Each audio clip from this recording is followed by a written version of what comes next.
iman itu sebagaimana informasi dari Rasulullah Shallallahu Alaihi Wasallam sifatnya fluktuatif. Kadang naik melangit, terbang mengangkasa, kadang pula meluncur deras ke bawah. Itu kondisi iman kata Rasulullah Shallallahu Alaihi Wasallam.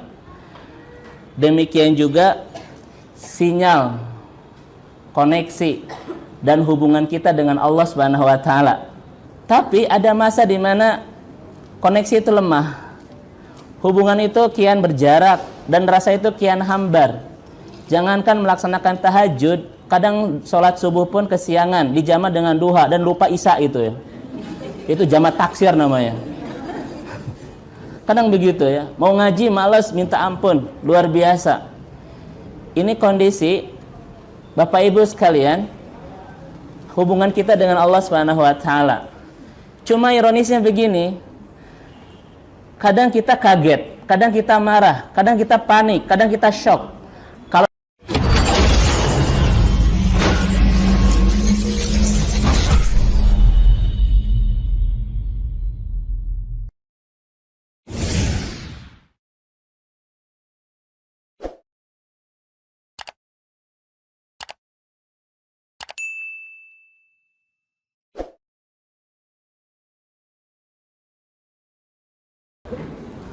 apa yang terjadi kalau koneksi kita dengan Allah itu kian lemah, semangat hijrah kian memudar, semangat iman kian meredup, semangat ibadah kian menghambar?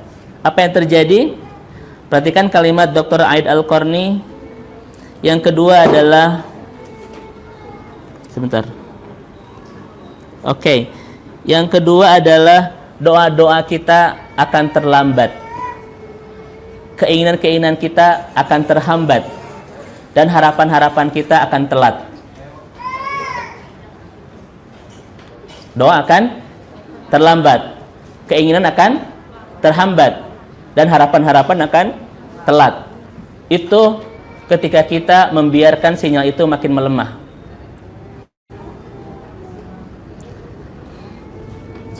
Akang dan teteh yang dimuliakan Allah, bagaimana situasi seseorang kalau dia itu lagi butuh menelpon, lagi butuh ngejafri, lagi butuh nge-DM, lagi butuh ngontak pasangan hidupnya atau siapapun, kemudian sinyal hilang, koneksi terputus, kuota habis, dan pakai internet habis.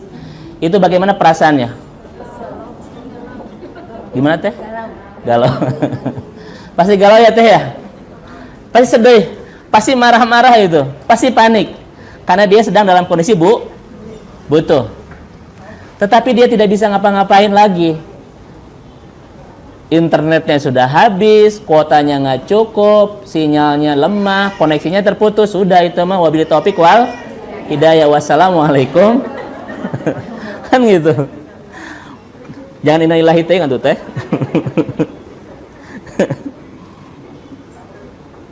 Sebentar. Ini saya lupa. Nah, ini nih. Oke. So, ya teh. Karena memang kalau segalanya nggak bisa, internetnya sudah habis, kuotanya nggak cukup, ya sinyalnya nggak ada, teteh nggak bisa ngapa-ngapain, nggak bisa nelfon, nggak bisa ngejapri, nggak bisa nge-WA, nggak bisa video call, pakai telepon pulsa pun habis begitu. Ini menderita pisan kia, ya. Kita tidak bisa ngapain. Makanya akang teteh yang dimuliakan Allah Subhanahu Wa Taala, demikian juga kalau hubungan kita dengan Allah melemah, doa-doa itu buffering terus, kebutuhan-kebutuhan itu terhambat terus, keinginan-keinginan itu terlambat terus, harapan-harapan telat terus, segalanya akan susah. Karena memang kita tidak punya jaringan yang kuat dengan Allah, karena kita tidak punya koneksi yang kencang dengan Allah Subhanahu Wa Taala. Betul nggak teteh? Betul. Saya pernah ngasih contoh begini. Kalau di beberapa kafe ini ada sinyal wifi-nya kuat, teteh dan akang ketika kita duduk bisa nggak untuk nonton film di YouTube? Gampang. Dengerin lagu di YouTube? Untuk semule dan main TikTok? Bisa kan? Semua bisa. Kenapa? Pusat koneksinya kencang.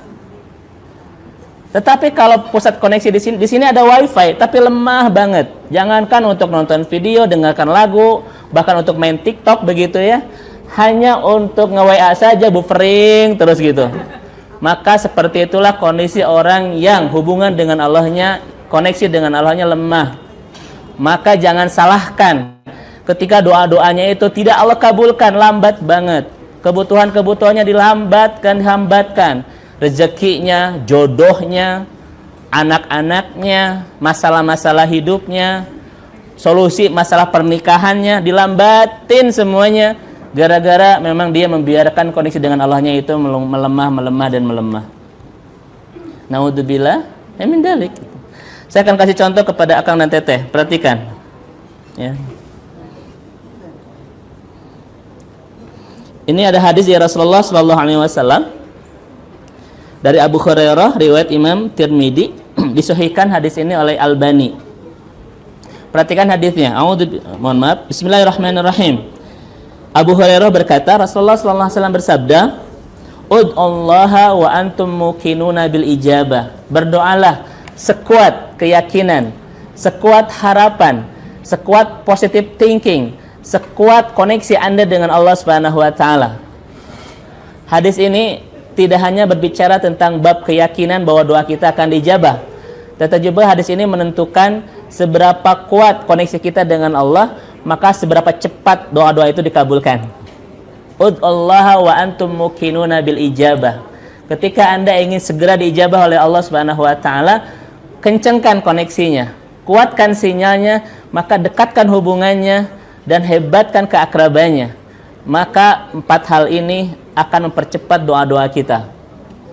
Ustadz, saya sudah puluhan tahun berdoa ingin segera dapat jodoh. Saya saat ini masih single. Saya akan bilang, Bu, Pak, ketika kita sedang single, Bapak dan Ibu adalah orang yang paling bertauhid kepada Allah. Apa contohnya? Karena hanya Allah yang dia cintai itu, Bu ya. Ini untuk menghibur hatinya yang luka sebetulnya. Saya tuh sudah habis-habisan berdoa, ya Allah, kalau dia jodohku, jodohkan. Kalau dia bukan jodohku, jodohkanlah ya Allah. Kalau dia berjodoh dengan orang lain, please pisahkan ya Allah. Dan jodohkan dengan aku. Hadis riwayat Bakso Bujangan itu, Bu. Ada tuh. Kalau di Bakso Bujangan kan ada ya? Nah itu. Tapi kenapa tidak kunjung Allah kabulkan? Jangan-jangan memang dia belum sungguh-sungguh memperbaiki hubungannya dengan Allah. Salat pun hanya sekedar gerakan saja. Hijrah pun hanya sekedar menghiasi media sosial dia saja. Hari ini aku sudah hijrah. Mohon doakan agar senantiasa aku istiqomah, agar berbuah jannah. Itu di Facebook, Bu. Nanti ada yang doa amin, doa pret, ada amin, pret. Udah itu ya. Ada ya. Bahwa hijrahnya hanya sekedar rame-rame saja, hanya sekedar tren saja gitu. Memperbaiki aurat pun hanya sekedar tren, bukan betul-betul karena Allah Subhanahu wa taala. Niat ibadah pun memang tidak tulus. Ya yang dapatnya modus-modus aja kan gitu. Maka di setiap doa-doa yang terlambat, di setiap harapan yang terhambat, di setiap harapan-harapan dan keinginan yang telat, jangan salahkan Allah Subhanahu wa taala. Mungkin kitanya yang belum sungguh-sungguh dalam memperbaiki kedekatan kita, dalam menguatkan sinyal kita dan mengencangkan koneksi dengan Allah Subhanahu wa taala. Ini hadisnya, wa antum muqinuna bil ijabah. Bahkan kata Rasulullah sallallahu alaihi wasallam, perhatikan, wa'lamu annallaha la yastajibu du'an min qalbin ghafilin lahin. Allah Subhanahu wa taala tidak akan pernah mengabulkan doa-doa orang-orang yang tidak serius. Doa-doa orang-orang yang tidak sungguh-sungguh memperbaiki hubungannya dengan Allah Subhanahu wa taala itu. Ini hadis Rasulullah sallallahu alaihi wasallam. Ingin bahagia, ingin rezekinya lancar, ingin rumah tangganya sakinah mawadah warahmah, ingin anak-anaknya soleh-solehah, ingin cita-citanya terkabul dan lain sebagainya, tetapi koneksi dengan Allahnya kian melemah, maka sebetulnya dia sedang suudon kepada Allah. Bapak Ibu masih ada nih teh? Oh masih. Saya kemana itu? Saya aja bicara sendirian, Bu. Ya begitu. Bahaya? Bahaya sekali. Bahaya sekali. Makanya yang saat ini sedang hijrahnya melemah, ayo kencengin lagi. Yang saat ini imannya sedang redup, ayo kuatkan lagi. Yang saat ini ibadahnya sedang sedang malas, ayo semangatin lagi. Yang saat ini hatinya sedang porak-poranda, ayo ikhlaskan lagi. Karena semua itu adalah syarat untuk memperbaiki kehidupan kita. Baik, yang ketiga. Itu yang keberapa teh? Yang kedua. Sekarang yang ketiga, Bu. Lagi nunggu ya, Bu ya? Oh, saya sampaikan. Yang ketiga adalah yang disebut dengan daiqul qalb, hati makin sempit, hati makin tidak lapang, hati makin resah, hati makin gelisah, hati makin jauh dari ketenangan, hati makin jauh dari ketentraman, apalagi kebahagiaan. Ini repot banget ya, masalahnya efeknya itu kemana-mana ya teh. Padahal di dalam Al-Quran yang paling penting, anugerah terindah dari Allah itu adalah ketenangan hati. Itu paling berharga dari apapun yang kita miliki.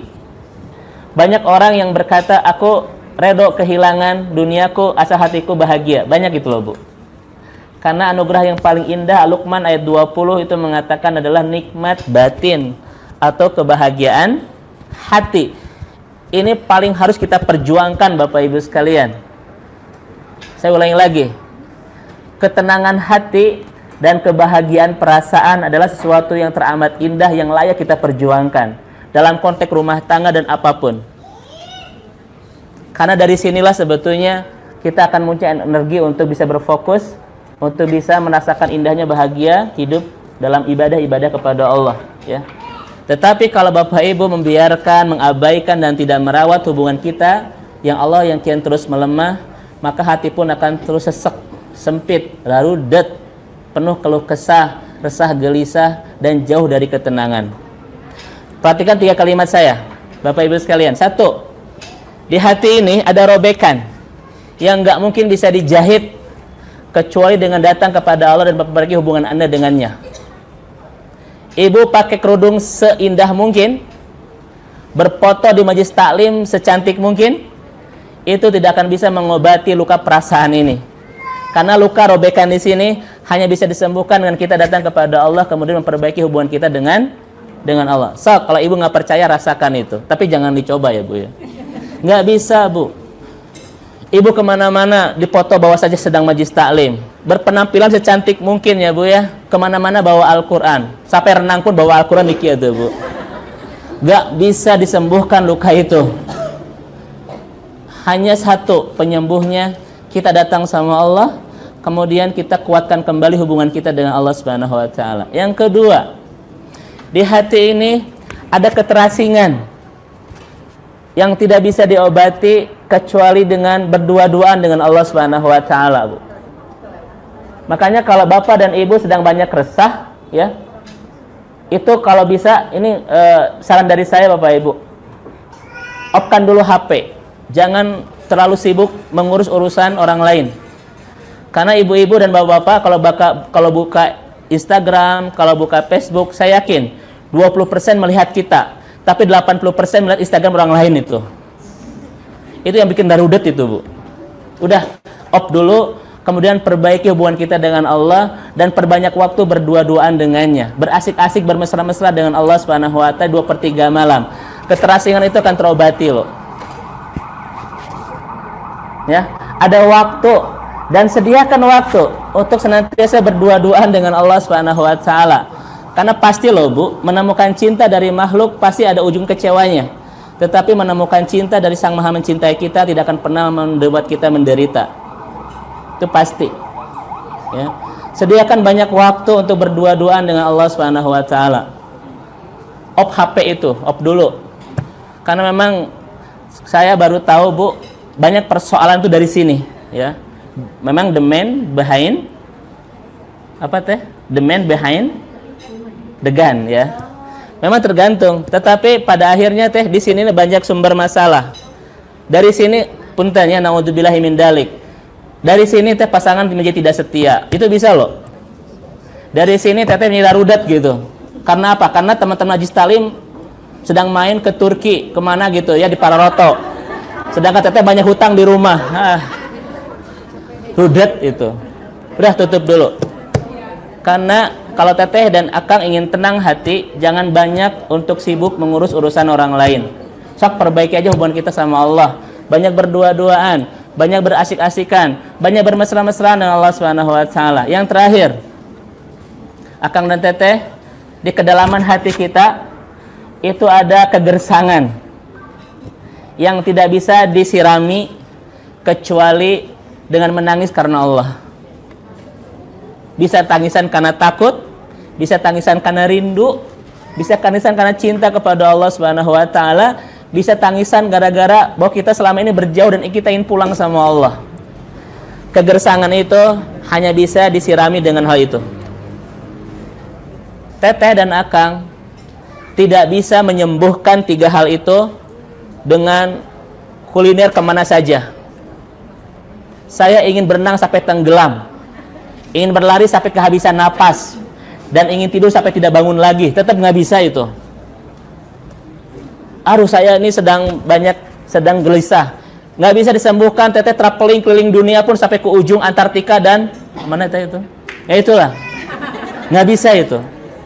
Ataupun kuliner kemana ke restoran yang lebih mahal, ataupun berfoto di tempat yang seindah mungkin. Demi Allah, semua itu nggak bisa mengobati di sini. Ini hanya bisa diobati dengan perbaiki kembali hubungan kita dengan Allah Subhanahu wa taala. Teteh dan akang, orang-orang yang saat ini sedang banyak traveling, itu tidak semuanya memang punya uang yang cukup, tetapi ingin menumpahkan kegelisahan, ingin menghilangkan kesedihan kan? Tapi jangan begitu, jangan dituduh semuanya begitu. Pasti si ibu lagi rudet, jangan juga gitu ya. Enggak. Tetapi memang semua itu tidak bisa ngobatin. Mungkin teteh ketemu dengan orang lain, dengan teman-teman, bisa menghibur kan? Setelah pisah, gimana lagi? Galau lagi gitu. Maka kalau mau, terus-terusan aja berkumpul sampai hari kiamat itu. Sok teteh, aduh saya lagi resah nih, sedang gelisah, sedang merana, cina gitu. Saya harus ketemu teman-teman geng saya, kan punyanya BFF, best friend forever itu. Yang kemana-mana opatan terus. Gitu ya. Ngaji ke Bogor opatan, ke TSM opatan. Iya. Sampai menjemput Allah pun berempat itu ya. Berdua ya. Itu nggak bisa nyembuhin. Memang ketika berempat teteh happy kan, tapi setelah pulang ke rumah galau lagi kan begitu. Makanya nggak ada cara lain ya. Oleh karena itu Bapak dan Ibu yang dimuliakan Allah Subhanahu wa taala, perhatikan kalimatnya.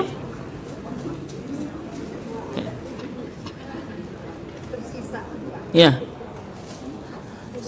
Pesan saya adalah kita tidak bisa berhahaha ya, bertiktok begitu ya untuk menyembuhkan itu. Bahkan tidak cukup hanya menulis di Facebook, mohon maaf hatiku sedang tertutup karena ada perbaikan perasaan. Itu pun nggak cukup gitu. Ya.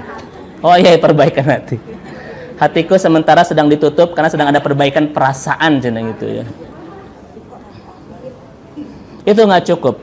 Tetap dia harus datang kepada Allah Subhanahu wa taala, kuatkan kembali koneksi itu, kencangkan kembali sinyal itu, perbesar lagi kuota itu, dan tambah lagi paket internetnya. Maka kita akan bisa memperbaiki kehidupan itu. Terus, misalnya, kemudian yang keempat, teteh dan akang yang dimiliki Allah Subhanahu wa taala. Ini baru 3 ya. Ini sudah agak parah banget gitu.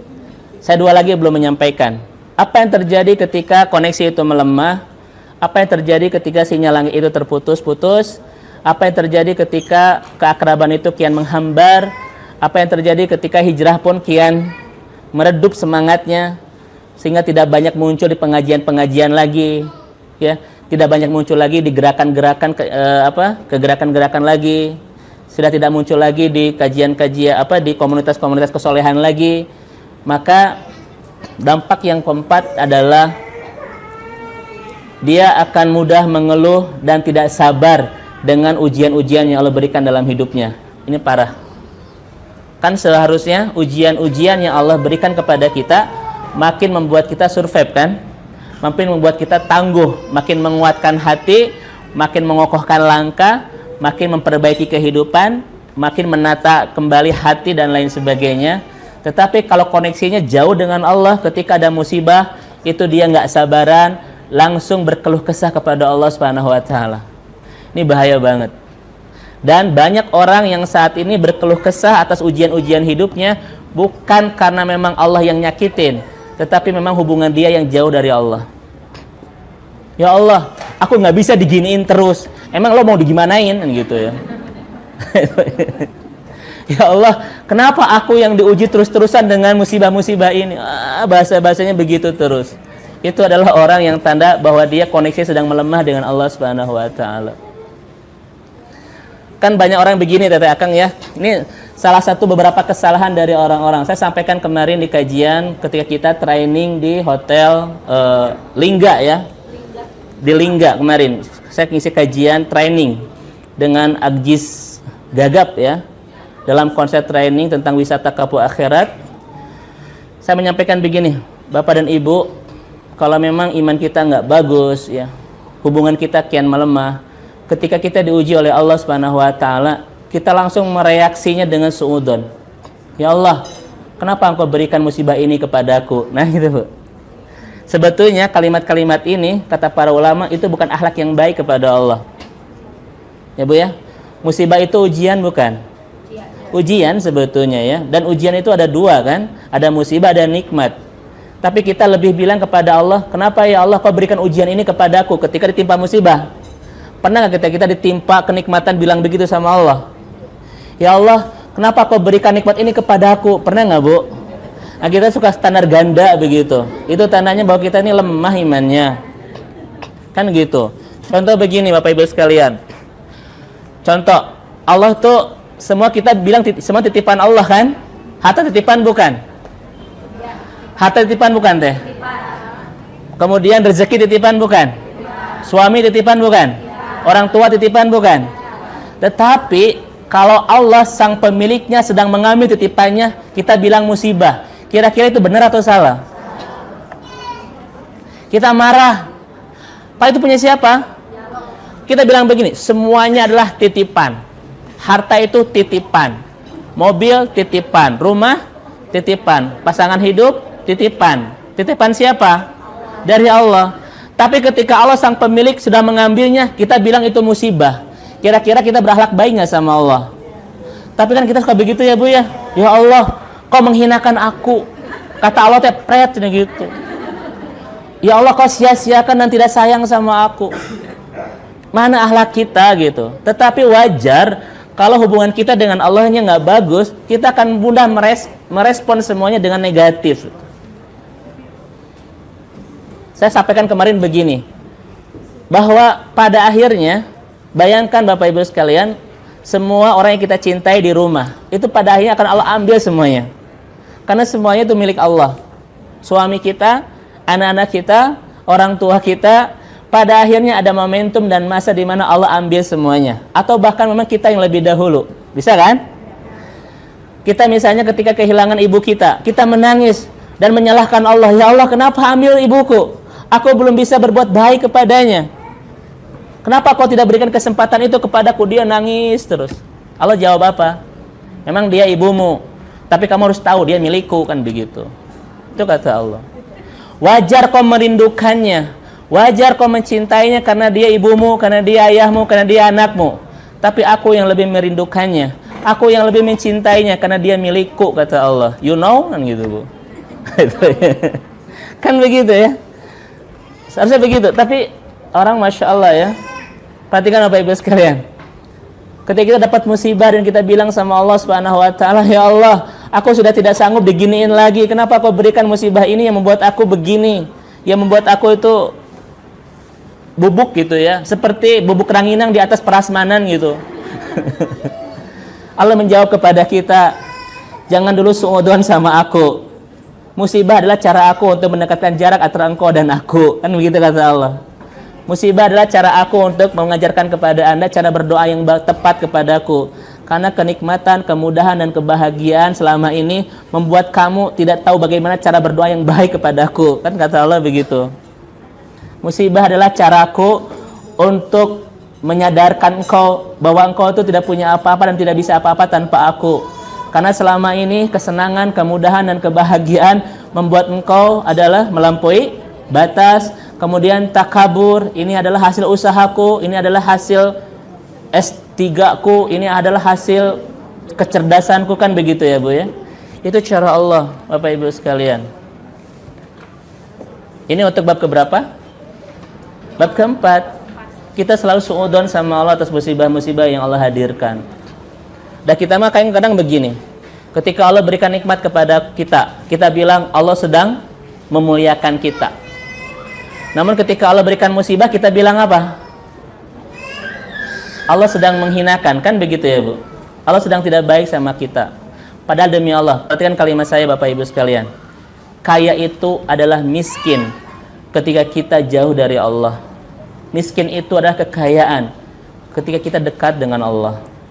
Hina itu adalah kemuliaan ketika kita menemukan Allah. Dan mulia itu kehinaan ketika kita kehilangan Allah. Miskin itu ketika kita tidak bersama Allah, dan kaya itu sesungguhnya ketika kita sedang bersama Allah. Maka di setiap luka, di setiap air mata yang membuat kita menemukan Allah dan hidup bahagia bersama Allah, itu bukan musibah. Itu caraku untuk mencintaimu. Kan gitu. Saya sampaikan kemarin, mungkin saja saat ini Ibu dan Akang sedang menikmati indahnya hidup bersama Allah dalam bingkai dan rute hijrah yang kita jalani saat ini. Itu disebabkan dan dihantarkan oleh masa lalu kita yang berat, oleh luka-luka masa lalu, oleh derayan air mata di masa lalu, oleh porak-poranda kehidupan kita di masa lalu yang membuat kita saat ini hidup bahagia bersama Allah. Satu, itu bukan musibah, tetapi begitulah cara Allah mencintai kita. Maka kuatkanlah koneksi kita dengan Allah, agar apapun ujian yang Allah berikan dalam hidup ini, kita bisa menyikapinya dengan tetap berbaik sangka kepadanya. Kan gitu. Bahkan kata Rasulullah SAW, kehidupan seorang muslim itu awesome, amazing. Apa buktinya? Kata Rasul, kalau dia diberikan kenikmatan, dia bersyukur. Kebaikan bukan? Baik bukan? Baik. Kalau dia diberikan musibah, dia bersabar. Kebaikan bukan? Kebaikan. Maka tidak ada seorang pun yang hidup di dunia ini sehebat orang beriman, se-amazing orang yang mukmin, dan se-awesome orang yang taat kepada Allah. Karena apa? Karena tidak ada yang satu detik pun berlalu dalam hidupnya kecuali sama jadi kebaikan. Syukur, dapat kenikmatan, alhamdulillah. Dapat musibah, innalillahi. Disikapi dengan sabar dalam setiap hal yang tidak mengenakan, disikapi dengan syukur dan sesuatu yang menggembirakan. Maka dua rute ini adalah lintasannya kebaikan dan jurusannya kemana? Surga itu. Tetapi kalau Teteh dan Akang lagi bermasalah dengan Allah, koneksinya melemah, sinyalnya terputus, sok we gerak, pasti banyak suudzon sama Allah. Masih ada ini? Masih ada Bu? Oh, masih ada. Saya khawatir saya harus banyak bertanya karena khawatir saya baru berapa puluh menit, Bapak Ibu sudah wabillahi taufik wal hidayah itu. Itu yang keberapa? Yang keempat ya? Baik. Nah ini Bapak Ibu yang dimuliakan Allah Subhanahu wa taala, bahayanya kalau memang koneksi itu melemah. Apapun yang Allah beri, kita berburuk sangka sama Allah, malah marah sama Allah dan berakhlak yang tidak baik sama Allah Subhanahu wa taala. Inilah ini kalau kita sudah begitu ya. Bapak Ibu yang dimuliakan Allah Subhanahu wa taala. Sekarang yang kelima. Ini musibah paling besar kalau Bapak Ibu sudah membiarkan koneksi itu melemah. Apa itu? Kata Dr. Aid Al-Qarni, Allah akan hilangkan rasa bernikmat dalam bertaat kepadanya. Masya Allah, ini musibah besar Bu. Kalau Bapak dan Ibu sedang tidak bagus koneksinya dengan Allah, sedang tidak baik sinyalnya, maka yang kelima akan kehilangan rasa nikmat di setiap bertaat kepadanya. Sok, Akang dan Teteh. Kalau Teteh dan Akang lagi bosan dan boring kepada seseorang, kira-kira mau banyak nelpon nggak?